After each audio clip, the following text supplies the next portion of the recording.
السلام عليكم ورحمة الله وبركاته. دمان بشوين الصوماليات مركورة ويدي السلامي وهذا لما أنا عندها لا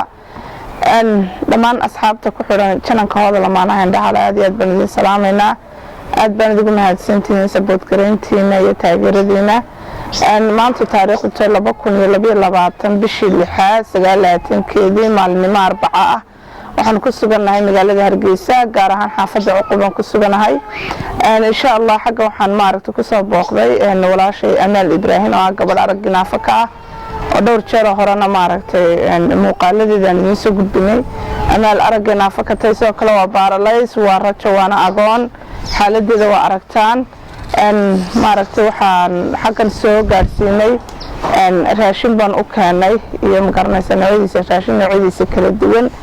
kaasoo noo soo wakiishay walaal ku sugan dalka Ireland oo insha Allah walaal muxsina oo ku sugan dalka Ireland raashinkan baa waxay ka kooban yihiin daasad caano daasad sharaabo kartoon baasta kartoon makarona shub sankora 3 bogos oo xafaayadii loo xidheeyay iyo haaf saamuun jiri haaf saamuun dara iyo 5 saliido sunflower-tiya deeqdaasoo qiimaheedu yahay $100 oo walaalkaas uu noo soo wakiishay ama soo gaarsiinay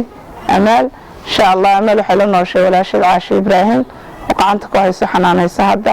iyada insha Allah aan guddoonsiinayna Assalaamu calaykum waraxmatullaahi wabarakaatuh walaashay hooda wayna soo gaarsiisaa mar walba wixii Ilaahay noogu soo dhiido waana ku maadsantay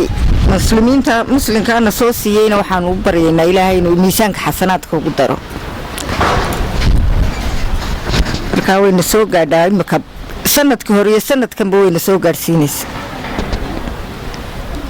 aad iyo aadna wada mahadsantiin dhammaan ummadda muxsiniinta ee kale ku kala nool dunida daafaheeda waxaan ka codsanaynaa in maaragtay soo taageeraan Amal iyo inta la midka u baahan caawimaada aad iyo aad baad mahadsantiin waa hooda lamaanaha indhaha idin leh maalin wanaagsan